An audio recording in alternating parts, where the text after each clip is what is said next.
s'étirait à travers la dense forêt de l'Oregon, apportant un froid qui s'infiltrait profondément dans les os d'Ellie Carter alors que son vieux pick-up tout sautait. Le moteur émettant un dernier râle pitoyable avant de rendre l'âme sur une étroite route de terre envahie par la végétation, enveloppée d'ombre qui semblait se tordre avec la lumière déclinante. L'obscurité se refermait rapidement, la épaisse canopée d'arbres noueux avalant les derniers rayons du jour, leurs branches s'entrelçant comme des doigts squelettiques, le laissant isolé avec seulement le grincement sinistre des membres oscillant dans la brise incessante et le ululement lointain et lugubre d'une chouette perçant le silence oppressant qui semblait pulser autour de lui d'un rythme maléfique. Son GPS s'éteignit, l'écran s'effaçant en noir avec un faible gémissement mourant qui résonna dans le calme, et la panique griffa sa poitrine, son souffle visible dans le froid croissant. Chaque expiration formant un nuage éphémère qui se dissipait dans la nuit jusqu'à ce qu'il aperçoive une lueur étrange et faible clignotant entre les troncs tordus, une pancarte usée oscillant précairement dans le vent. Ces lettres effacées à peine lisibles sous des couches de mousse et de crasse, masquées par des filaments de brouillard. Bienvenue à Ravenous Hollow. Son cœur battait violemment contre ses côtes, un avertissement primal pulsant dans ses veines, une crainte instinctive qu'il ne pouvait secouer, comme si la forêt elle-même murmurait un danger. Mais avec la morsure glaciale de la nuit s'insinuant dans ses gants et aucun autre chemin visible à travers les broussailles emmêlées qui griffaient ses jambes, il attrapa son sac de caméra et s'aventura dans l'inconnu, le craquement des feuilles sèches sous ses bottes étant le seul son brisant le silence étouffant qui pesait contre ses oreilles comme une entité vivante, son poids s'installant sur ses épaules et s'infiltrant dans son âme. Il avançait péniblement, la forêt s'écartant à contre-cœur pour révéler un groupe de maisons en bois à la peinture écaillée, leurs étages supérieurs barricadés avec des planches rugueuses et fendues qui semblaient clouées à la hâte, le bois déformé et taché de traînées sombres, les fenêtres sombres et scellées comme pour protéger des secrets du monde extérieur, leurs verres reflétant la faible lumière en éclats fracturés qui scintillaient comme des yeux. Un seul dîner se dressait au cœur de la ville, son enseigne au néon bourdonnant faiblement d'une teinte verte malsaine qui projetait de longues ombres déformées sur la rue déserte, le bourdonnement constant vibrant dans ses dents et mettant ses nerfs à vif. Aucun véhicule ne bordait la route, aucune boîte aux lettres ne ponctuait les porches affaissées qui grinçaient sous leur propre poids. Aucun signe de vie moderne ne troublait le calme jusqu'à ce que des gens surgissent, comme si son arrivée les avait invoqués depuis les ombres elles-mêmes, se matérialisant comme des fantômes à travers le brouillard qui adhérait au sol. Des vieillards en salopettes usées, leurs visages marqués de profondes rides du temps et leurs yeux enfoncés dans des orbites creuses qui semblaient avaler la lumière, et des femmes en robes longues semblant tirées d'une époque oubliée, leurs ourlets traînant dans la terre et s'accrochant aux épines. Tous se tournèrent vers lui avec des sourires polis qui n'atteignaient pas leurs yeux froids et fixes, leur regard fixé sur lui avec une intensité qui faisait frissonner sa peau et nouer son estomac. « Bienvenue, étranger », murmurèrent-ils à l'unisson, leur voix lente et formelle. Un chant répété qui envoya un frisson dévaler son échine et se loger dans ses entrailles comme une pierre, chaque syllabe dégoulinant d'une menace implicite qui flottait dans l'air comme un nœud coulant. Ellie força un sourire, son souffle formant de petits nuages malgré l'air doux du soir, et se présenta comme un photojournaliste venu capturer la vie des petites villes pour sa série Americana, ses mots semblant vides et fragiles dans le silence oppressant qui les engloutissait entièrement, ne laissant que des échos.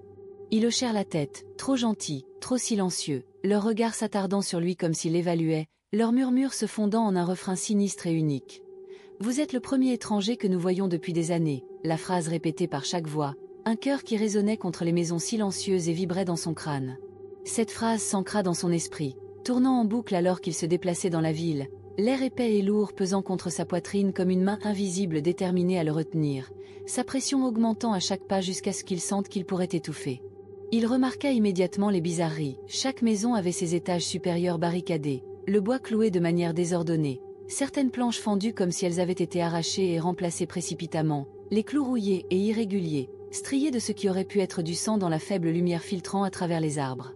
Les rues étaient étrangement immaculées, aucun déchet éparpillé, aucune empreinte marquant la terre compacte qui semblait anormalement ferme sous ses bottes, juste un léger balancement occasionnel d'un rideau à une fenêtre du rez-de-chaussée, suggérant des observateurs invisibles tapis derrière le verre, leur présence un poids sur sa nuque qui le faisait regarder par-dessus son épaule. Au dîner, une cloche tinta lorsqu'il poussa la porte, la chaleur à l'intérieur contrastant vivement avec le froid extérieur, l'enveloppant comme une étreinte trop serrée qui raidit ses épaules et bloqua sa respiration dans sa gorge, une sensation d'emprisonnement.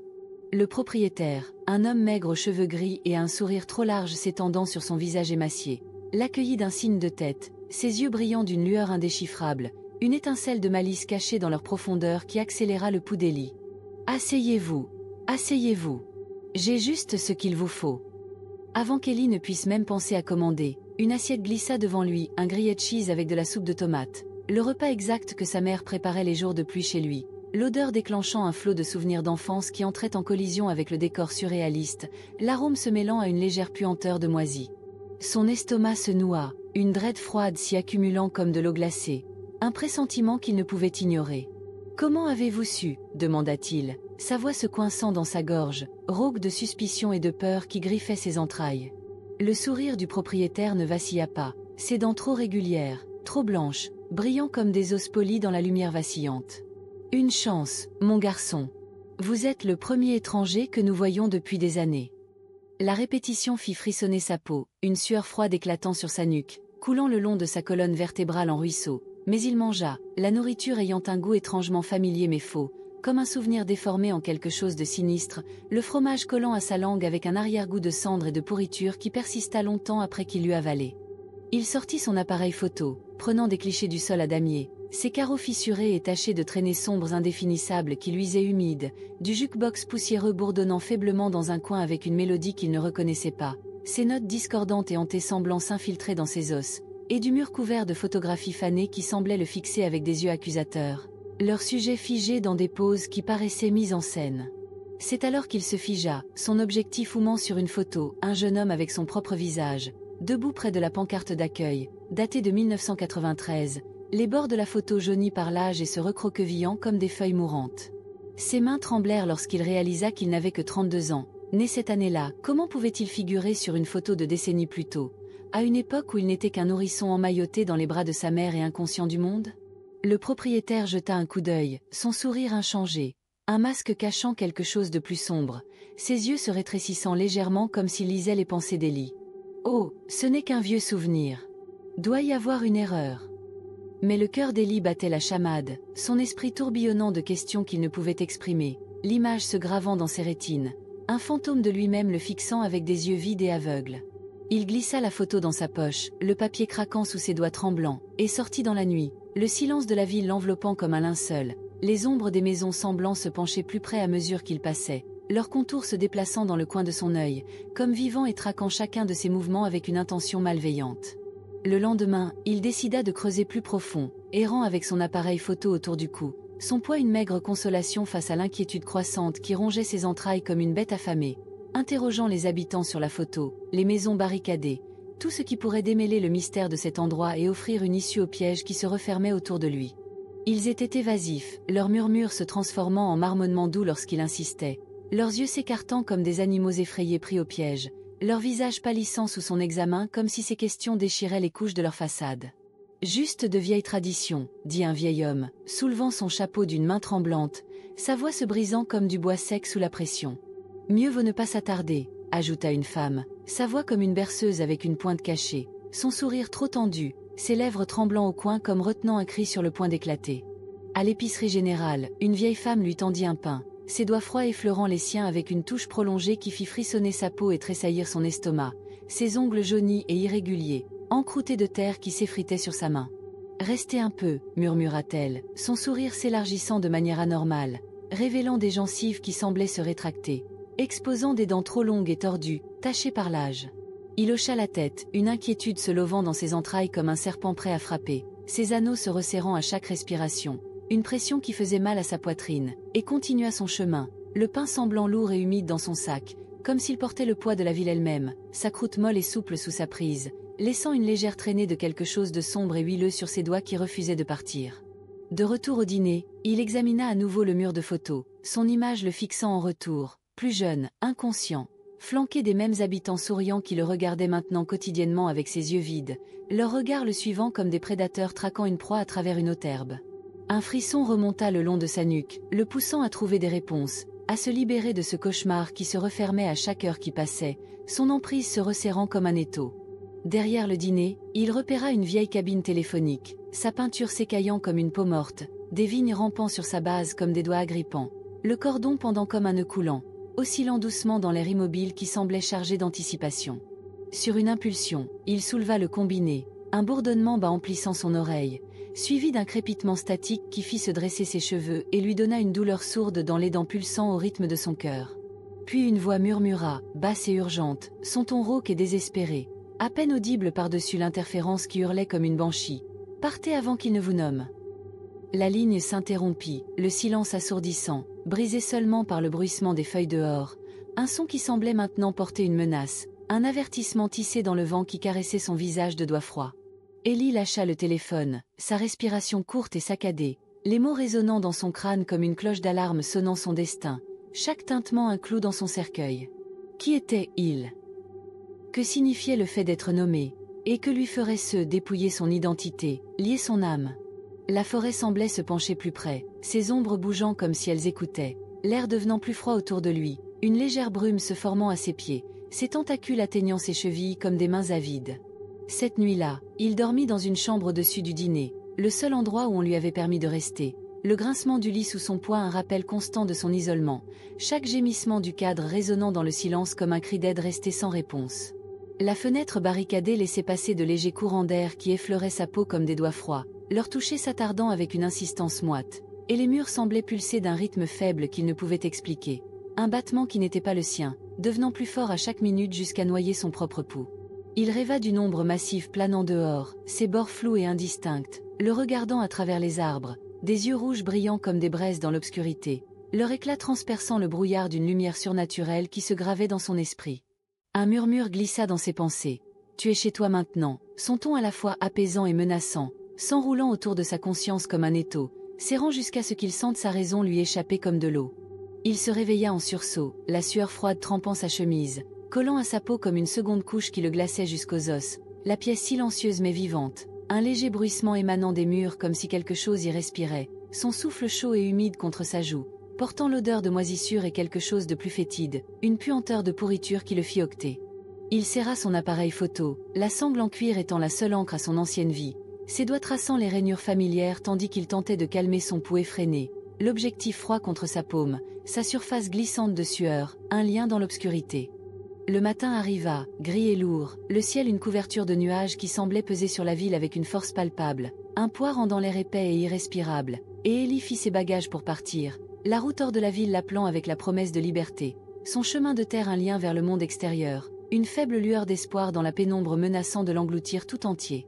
Il conduisit, la forêt devenant floue dans un océan de vert et de brun, les arbres une traînée de mouvements qui semblaient se refermer à chaque kilomètre, leurs branches tendues comme des griffes, mais le même chêne tordu réapparaissait sans cesse, ses branches contorsionnées se moquant de lui à chaque tournant, son écorce marquée de signes étranges ressemblant à des runes, luisant faiblement dans la lumière de l'aube avec une luminescence inquiétante. La panique s'installa, une sueur froide éclatant alors qu'il faisait demi-tour, ne faisant que boucler dans la rue principale de Ravenous Hollow. L'enseigne du dîner bourdonnant comme un phare dans la pénombre, sa lumière pulsant au rythme de son cœur, un tempo synchronisé avec le pouls sinistre de la ville. Son camion avait disparu, envolé sans laisser de traces, la terre là où il se trouvait lisse et intacte, comme s'il n'avait jamais existé, les traces de pneus effacées par une main invisible qui ne laissait aucune marque. Les habitants se rassemblèrent, leur sourire plus large maintenant, leurs yeux brillant d'une lueur indéchiffrable, une faim qui fit naître une nausée dans son estomac et trembler ses jambes sous lui, une peur primitive prenant racine. « Vous avez dû venir à pied, » dit un homme, tapotant son épaule d'une main trop froide, trop solide, son toucher s'attardant comme une marque, laissant une légère brûlure sur sa peau qui pulsait de chaleur. La poitrine d'Ellie se serra, ses clés toujours dans sa poche, où était sa voiture, son échappatoire de cet enfer? La ville semblait se resserrer autour de lui, l'air devenant plus dense à chaque respiration, les ombres des maisons s'allongeant malgré le soleil levant, leurs contours vacillant comme s'ils vivaient, leurs fenêtres réfléchissant son visage terrifié en un miroir déformé de sa propre peur. Désespéré, il explora plus loin, ses bottes craquant sur le sentier de terre menant à l'église de la ville, son clocher penché légèrement, comme épuisé par le poids de ses secrets, le bois usé et gris, fendillé au bord et noirci par endroits. À l'intérieur, l'air sentait la poussière et la cire fondue, épais et étouffant, enrobant sa gorge et rendant chaque respiration laborieuse, un goût de cendre persistant sur sa langue qui le fit tousser. Sur un podium en bois reposait un gros livre, sa couverture en cuir fissurée et usée, les bords se recroquevillant comme de la peau sèche, la reliure tachée de taches sombres qui auraient pu être du sang, sa texture rugueuse sous ses doigts. Le livre des noms, pouvait-on lire dans une lettrage dorée effacée, les mots semblant pulser sous son regard, l'encre se déplaçant légèrement comme vivante, les pages frémissant sans courant d'air. Il feuilleta, son cœur s'enfonçant à chaque page, le papier craquant sous ses doigts comme des os fragiles, le son fort dans le silence qui pressait contre ses oreilles. Des noms remplissaient les lignes des personnes disparues à travers le pays, des dates s'étendant sur des décennies, leur écriture variant du soigné au frénétique, certaines rayées de marques semblables à des griffes déchirant le papier, d'autres écrites dans une encre rouge sang qui brillait humide. Un randonneur de l'Idaho, un camionneur du Nevada, des noms qu'il avait vus dans des reportages, leurs visages clignotant dans sa mémoire comme des fantômes, leurs histoires s'achevant ici dans cet endroit maudit. Puis il le trouva le dernier espace vide, étiqueté l'étranger dans une écriture méticuleuse, l'encre encore humide au toucher, une ligne blanche attendant d'être remplie, la page chaude sous ses doigts comme si elle pulsait de vie. Son nom n'était pas écrit, mais l'implication le frappa comme un coup physique, un poids qui écrasa sa poitrine et lui coupa le souffle, une prise de conscience qu'il collectait des gens, les piégeant ici, et qu'il était le suivant, la dernière pièce de leur puzzle tordu, son destin scellé dans cette ligne vide, une sentence attendant d'être écrite dans son propre sang. Il courut dehors, les habitants observant depuis les porches, leur murmure montant comme un chœur d'insectes, un bourdonnement emplissant ses oreilles et noyant ses pensées, un son qui vibrait dans son crâne et faisait nager sa vision. « Il est curieux, dit l'une, sa voix douce et chantante, ses yeux brillants d'une lumière prédatrice qui reflétait l'aube. Il comprendra bientôt, répondit un autre, son sourire assez tranchant pour couper, ses dents luisant dans la faible lumière, taché de quelque chose de sombre qui goûtait sur son menton. L'esprit d'Élie s'emballa, son souffle se coinçant dans sa gorge, l'appareil photo rebondissant contre sa poitrine alors qu'il trébuchait en avant, la sangle coupant son cou, laissant des marques rouges qui palpitaient à chaque pas, une douleur qui le rattachait à sa terreur. Il devait s'échapper, détruire cet endroit avant qu'il ne le réclame, avant que son nom ne soit inscrit dans ce livre et que son âme ne soit perdue à jamais dans les ombres qui attendaient. Il trouva une bidon d'essence derrière le dîner, son métal froid et rouillé, la poignée glissante de crasse et d'huile qui enduisait ses paumes, aspergeant le carburant sur les murs en bois, l'odeur âcre piquant ses narines et faisant couler ses yeux, un goût amer enrobant sa langue et le faisant octer alors qu'il brûlait sa gorge. Il frotta une allumette, la flamme jaillissant brillamment avec un sifflement qui promettait le salut puis s'éteignant, étouffé comme par une main invisible, l'odeur de soufre persistant dans l'air comme une moquerie, un sarcasme de son espoir. Il réessaya, encore et encore, mais le feu ne prit pas, le bois semblant boire le carburant, l'air repoussant la chaleur avec une force qui fit craquer ses oreilles et tourner sa tête, une pression qui serrait ses tempes et brouillait sa vision. Un bourdonnement bas monta du sol, vibrant sous ses pieds, la ville vivante et lui résistant, son pouce synchronisant avec son cœur battant à tout rompre, un rythme qui résonnait dans son crâne et affaiblissait ses genoux. Ses mains tremblèrent alors qu'il lâchait le bidon, le liquide s'accumulant inutilement à ses pieds, l'odeur d'essence se mêlant à l'odeur moisie de la terre, le sol semblant l'absorber comme une éponge, la terre bougeant légèrement sous ses bottes comme vivante, avalant les preuves de sa défiance. Cette nuit-là, Élie se réveilla au bourdonnement de son téléphone, toujours sans signal mais brillant d'une lumière sinistre qui projetait des ombres dentelées à travers la pièce, s'étirant et se tordant comme des choses vivantes qui le cherchaient. De nouvelles photos clignotaient sur l'écran des routes désertiques s'étendant à l'infini sous un ciel rouge sang, leurs horizons frémissants de chaleur qui déformaient l'air, des montagnes enneigées enveloppées de brume qui bougeaient comme des tentacules vivants, se recroquevillant et se déroulant avec intention, des granges effondrées penchées dangereusement avec des portes grinçantes s'ouvrant sur une obscurité qui pulsait d'une faible lumière des lieux où il n'avait jamais été, leur. Détails trop vifs pour être imaginés, chaque grain de sable, chaque flocon de neige gravé dans son esprit avec une clarté qui lui donnait mal à la tête et le faisait octer. Les horodatages étaient faux, s'étendant sur des années, des décennies même, jusqu'à des époques avant sa naissance, des périodes qu'il n'avait pas vécues, une chronologie défiant la réalité. Sur chacune, une figure se tenait en arrière-plan lui-même, souriant bêtement, tenant un appareil photo, ses yeux vides et sans vie, un étranger portant son visage, un doppelganger façonné à partir de son image, une moquerie de son existence. Son souffle se coupa, une draide froide s'installant dans ses entrailles comme une pierre, lourde et immobile, un poids qui le tirait vers le désespoir. Quelqu'un d'autre avait pris ses photos, quelqu'un qui avait porté son visage, vécu sa vie, volé son identité morceau par morceau, le laissant une coquille vide, une marionnette aux cordes coupées. Le téléphone glissa de ses mains, s'écrasant au sol avec un son qui résonna, l'écran projetant une lueur étrange à travers la pièce, illuminant les fissures dans les murs qui semblaient se tortiller comme des veines, pulsant d'une vie propre, leurs bords suintant d'un liquide sombre qui brillait dans la lumière et goûtait sur le sol avec un plop doux. La porte du dîner grinça en s'ouvrant en bas, le son net et délibéré, comme le craquement d'un fouet tranchant le silence, un signal de doom imminent, suivi de pas traînants, lents et lourds, comme une procession de damnés traînant des chaînes derrière eux, le rythme une complainte qui emplissait l'air et pressait contre ses tympans. Élie jeta un coup d'œil, voyant le propriétaire et d'autres rassemblés, leurs yeux fixés vers le haut comme des prédateurs sentant le sang, leurs pupilles dilatées et noires, avalant le blanc, leur visage pâle et cireux, tendus sur leur crâne. Il est temps de nous rejoindre, appela le propriétaire, sa voix douce mais autoritaire, un fil de menace tissé dans chaque syllabe, son sourire révélant des dents qui semblaient s'aiguiser en parlant, s'allongeant en crocs qui brillaient dans la faible lumière, dégoulinant de salive. Ellie s'élança, courant à travers les rues sombres, son appareil photo heurtant sa poitrine, la sangle coupant son cou, laissant des marques rouges qui palpitaient à chaque pas, la douleur une encre à sa réalité s'effaçant, un rappel de sa chair. La forêt se dressait devant lui, un mur noir promettant l'évasion, ses profondeurs un vide d'espoir qu'il appelait avec de fausses promesses, mais les arbres semblaient bouger, leurs branches se tordant pour bloquer son chemin, leurs feuilles bruissant d'un son comme un rire, un cœur moqueur qui emplissait l'air et noyait ses halètements d'air. Une ombre bougea grande, informe, sa présence pressant contre son esprit. Un poids qui plia ses genoux et brouilla sa vision de taches de lumière. Une pression qui serrait son crâne jusqu'à ce qu'il sente qu'il pourrait se fendre. Il trébucha, tombant dans la terre, la froidure mordant ses paumes, sa texture granuleuse et humide, grouillant de petits insectes qui s'éparpillaient, et leva les yeux. Les habitants l'entouraient, leur sourire s'étirant de manière anormale, des dents trop acérées, des yeux trop creux, leurs murmures se fondant en un chant glaçant unique. Ton nom est à nous maintenant, les mots s'enfonçant dans ses os comme de la glace, gelant son sang et arrêtant son cœur, une revendication qui le liait à cet endroit. Il se réveilla à nouveau, cette fois dans le dîner, portant un tablier qui sentait la graisse et le temps, son tissu rugueux contre sa peau, taché de taches sombres qu'il ne pouvait identifier, sa texture collante sous ses doigts comme du sang coagulé. Ses mains bougeaient d'elles-mêmes, retournant des crêpes sur une plaque, l'odeur chaude emplissant la pièce d'un confort trompeur qui s'opposait à l'horreur dans son esprit. Une chaleur fausse qui se moquait de son désespoir, mais son esprit hurlait, piégé derrière un mur de calme forcé, ses pensées un désordre frénétique sous la surface, griffant pour se libérer, pour récupérer son moi perdu de l'abîme qui le consumait. Une nouvelle voyageuse entra, une jeune femme avec un sac à dos, les yeux grands ouverts de curiosité, ses pas hésitants sur les planches grinçantes, chaque pas un clou dans son cercueil, un son qui résonnait dans le silence et vibrait dans sa poitrine creuse. Ellie se tourna, son visage se fendant d'un sourire qu'il ne contrôlait pas. Sa voix vide alors qu'il disait « Bienvenue à Ravenous Hollow.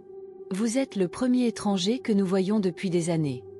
La femme hésita, son sac glissant légèrement, inconsciente du piège qui se refermait autour d'elle, l'air s'épaississant à chaque respiration qu'elle prenait, une légère brume se formant à ses pieds, ses tentacules s'enroulant autour de ses chevilles comme des chaînes. Le dîner bourdonnait d'une vie propre, les murs pulsant faiblement, l'air épais de l'odeur de pourriture masquée par la nourriture cuite. Une nuance sucrée malsaine qui retournait son estomac et fermait sa gorge, un goût de décomposition persistant sur ses lèvres qu'il ne pouvait cracher.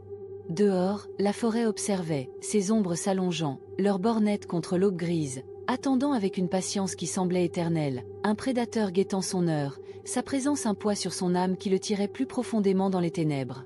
L'esprit d'Ellie vacilla, un souvenir fugace de son ancienne vie, son appareil photo, son camion, la route ouverte s'étendant sous un ciel clair, le vent dans ses cheveux noyés sous la prise de la ville, son identité s'échappant comme du sable entre ses doigts, grain par grain, jusqu'à ce qu'il ne reste qu'une coquille vide, une marionnette dansant à leur mélodie, ses ficelles tirées par des mains invisibles. La femme lui rendit son sourire, s'asseyant au comptoir, ses mouvements lents et délibérés, ses yeux brillants d'innocence qui ne tarderaient pas à être éteintes, et le propriétaire apparut, glissant une assiette vers elle avec un rictus qui fendait son visage, ses dents luisant dans la faible lumière, acérée et prédatrice. « Une chance », murmura-t-il, sa voix un sifflement qui résonna dans les oreilles d'Ellie, un son qui vibra dans les creux de son esprit, une promesse de son destin. Le cycle recommença, la ville devenant plus silencieuse, sa faim satisfaite pour l'instant, le bourdonnement sous le plancher s'adoucissant, une berceuse pour les damnés, une chanson de sirène attirant la prochaine victime dans son emprise, attendant son prochain nom, son prochain âme à réclamer et lié à sa prison éternelle. « Vous êtes le premier étranger que nous voyons depuis des années. »